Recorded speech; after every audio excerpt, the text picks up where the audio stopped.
ผมมีว่าสวัสดีครับวันนี้เขาจะมาเผากับว่าเจียวนี่เผาขี้ไงเพื่อนเป็นยังไงกันไปชมกันเลยนี่ขึ้นชมหน้าของเมือง ผมหายครับ แล้วนี่ตัวเล็กๆก็บ่อย เราเฉพาะหยุดก่อนนะเขาจะจัดตับมาละอันนี้เขากำลังสิรับจุดแล้ว ได้ปะไปบนนี้เห็นไหมน่ากลัวมาก ตอนนี้มันเริ่มแล้วนะ หลังเริ่มต้นแล้ว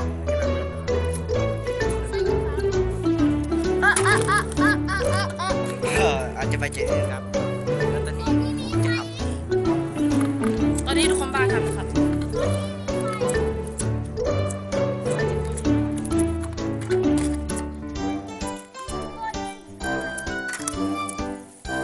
ผ่านไปนานมากก็ไม่มีอะไรเกิดขึ้นเลย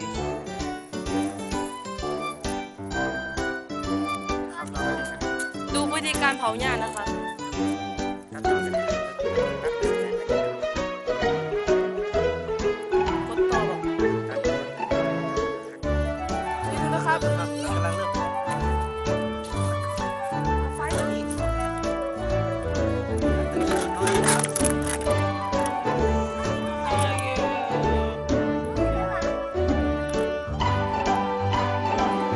ไว้ออกมา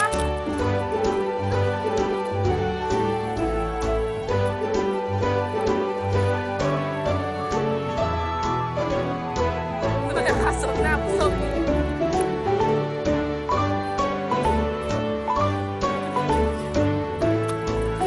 เอามากาแฟนึงเจ ขอโทษด้วยครับมันไม่มี